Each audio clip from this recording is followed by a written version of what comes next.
Hey friends, it's Katie K back with ya. So I told you last time that I was thinking about doing kind of a dessert sweet series because we have, we're getting our whole house electrical redone because it's really old and Scott works from home and needs a lot of power for what he does. And we just felt like that was gonna be the smart move to get everything redone. So the guys aren't here yet today. They're on another job and they're gonna be here in a little bit. So I decided I'm gonna get started on making chocolate caramel cookie bars. You guys, these really could be like chocolate caramel cookie bars, drugs, in parentheses. They are so good.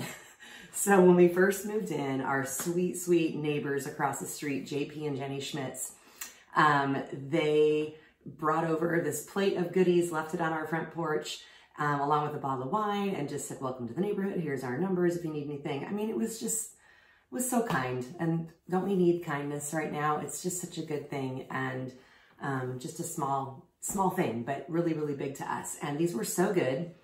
I called Jenny and said, I need that recipe. Turns out it's from the Seattle Junior League Cookbook, but one I don't have, which is funny because I've got 3 of them or 2 of them. But anyways, didn't have this one. So Jenny gave it to me and that's what I'm making today. So I love these things. Our family pretty much devoured them. It was a little out of control. They're that good. Thought I'd make them for our worker guys here that are super awesome and really cool, really nice. So it's fun to make treats for them. What I like about this recipe is it is really simple in the sense that there's 3 steps. You make a base layer that's like a shortbread cookie, but with a little bit of a puff because there's some baking powder in it. Second step is the caramel layer, and third step is chocolate.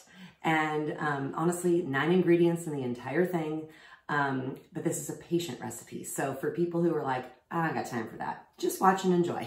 But if you're like, ooh, I need to make that, great for a day when you're just at home, maybe you're working on laundry or you have things you're doing in the rest of your house. And so you can like make the first layer, go do something while it cools. Second layer, then it's got to cool, go do something else. Third layer, there you go. So anyways, it's a patient recipe, but really good. So I will get started with the first layer and we'll get going. I'm super excited to share chocolate caramel cookie bars. Let's go. Alrighty, step 1 of the first layer, a cup of butter, 1/2 cup of sugar going in there. Sorry, I still have my morning voice. I'm gonna cream these 2 together, which is gonna take a little time, so I'll do that and get back to you in a second. But then I will be adding in 2 cups of flour and a little bit of baking powder. So, okay, mixtures all come together. It looks a lot like sand to me, like big chunks of sand. And I'm just gonna dump it all in. Sorry, you can't see that for just a second. But dump it all in, clean off my spatula. But there's a lot of butter in here. And like I said before, this is a lot like a, you know, like a shortbread cookie, but that baking powder will give it that little bit of lift. But I'm gonna spread it out evenly. And then essentially with my hands, I'm just gonna start pressing it down. And this forms the most incredible base for this cookie bar, really. It's called a cookie in the recipe, but I think it's more like a bar. Actually, it's more like a drug. It's so good. So I'm just gonna firmly press this, and this is just gonna get baked at 350 for about 15 to 20 minutes until it's nice and golden. Okay, first layer, all done. Let's see, golden, GBD, golden brown delicious. So it's just like a thin cookie in the base of a 9x13. And that is cooled. So actually, while it was cooling, I could have, if it was like toward the end of cool, you can start the second step. So I already have measured into my saucepan, I'll tip it quickly, 2 sticks of butter. This is not a low calorie recipe. Just don't think about it, just enjoy it and then give it away. That's my plan. 2 sticks of butter, a cup of packed brown sugar that I have not added, but I'm gonna pop that in there right now. Sorry, I need like one of those overhead cameras where you can see everything. That'd be really cool. And then an oldie but goodie, sweetened condensed milk. Which ingredients, you guys, I never really thought much about ingredients before I grew up and started cooking, went to culinary school. But the ingredients in this, it's just milk and sugar. Literally milk, sugar, that's it. And then a little bit of corn syrup. So this will, I'm not gonna film it because it'll be boring, but basically this is going to cook for 8 minutes and you bring it to a bubble. And if you happen to have a candy thermometer, which I bought and never used, that wasn't very expensive, you cook it to what's considered a softball stage, 238 degrees. But stirring constantly while it's bubbling for 8 minutes. And I'm gonna show you what it looks like, and then you pour that on, and then that cools, and then we finish with chocolate. So here we go. All right. So a little update for you. Put my UV glove on. Sorry, I'm filming myself from above, but I put my UV glove on because hot sugar is no joke. So that's just precautionary. You can see it's bubbling, and you really do want to stir it constantly. I have a few little brownie bits because I let it sit for just a second. I've got, while I was letting it melt, and I do have a really heavy bottomed saucepan, but it's still got a little toasty. So really, I'm using this silicone rubber spatula because I can scrape along the bottom. So, and I turned my heat down to under high a while ago, and I did set my timer, so I'm at 6 minutes right now, but you really do want to just constantly stir. So it does require some babysitting, but I already can tell you that it is worth it. You'll have to make it to find out. All right, I just took my candy thermometer out. You can see it's darkened. It's really fluffy. It took a little bit longer than 8 minutes, but I also started it before it was like really fully boiling. So I'm gonna turn my heat off. I'm gonna pour it in here, but I gotta set the camera down. So showing a little bit. Success, and I didn't burn myself. So I used my little offset spatula to kind of just swirl it in there. But it poured actually really well. I just used it to kind of get it in the corners. So now this will cool and I will clean it up. And then the last step is really easy. It's just melting some chocolate and pouring it on top once this has cooled. All right. Last step, chocolate. So I'm just using some Ghirardelli bar chocolate. This is 60% bittersweet. The recipe calls for semi-sweet, but I tend to like a darker chocolate. So you could even do an extra dark on top of this. It's just 6 ounces of chocolate that you melt. So I've got it in a bowl. I broke it up into pieces. I'm gonna microwave this, stir it, microwave, stir, till it's all smooth. I'll pour it over the top. And then the hardest part, you gotta let this fully cool, let that chocolate cool. Okay, my chocolate is melted. Little quick pro tip.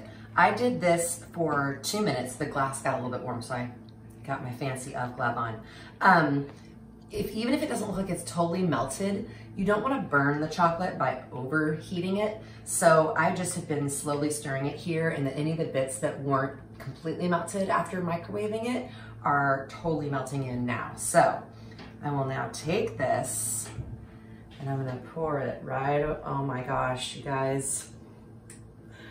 These bars, Tyler's already called downstairs and said, are they ready? Are they ready? And I'm like, bud, it's gonna be a while. But you just get this on here like that. And then with your little offset spatula, I find those are really helpful. You're just gonna kind of smear your chocolate around.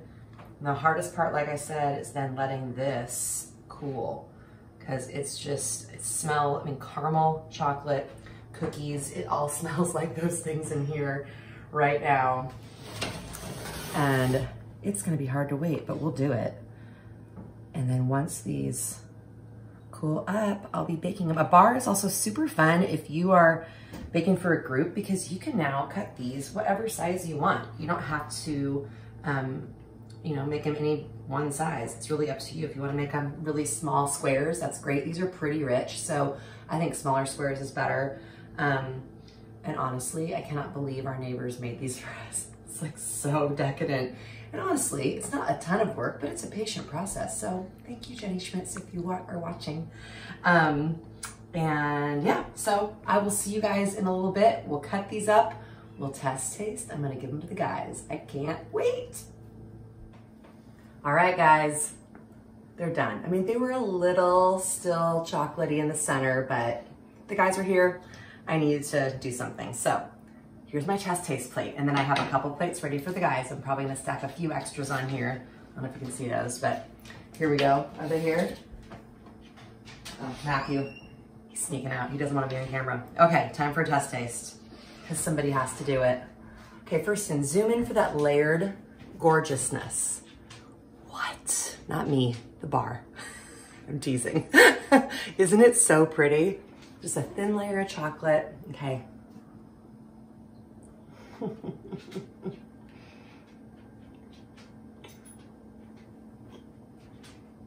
Oh my word. You guys, it's almost like a candy bar. It's so good. Candy bar with a cookie. Totally worth the effort. It wasn't hard. There was just a few steps. If you have braces, this might not be your thing. But otherwise, you need to make these. They are so delicious. That cookie crunch on the bottom, the caramel layer, the dark chocolate on top. It's just a winner. And because they're so kind of rich and, you know, sweet, to do a lot of little small ones is great. You get a lot out of them. You can give them to your neighbors and friends, keep some for yourself. Everybody wins. So I say chocolate caramel cookie bars are something you need to give a whirl to. Or give a try. All right, Delight of the Bite. Subscribe, share, tell your friends. And thank you so much for watching. And if you haven't followed me on Instagram at Delight of the Bite, and hit the bell to subscribe, comment, share, interact. That really helps everything for me. I really appreciate you watching. Until next time, I'll see you guys. Bye.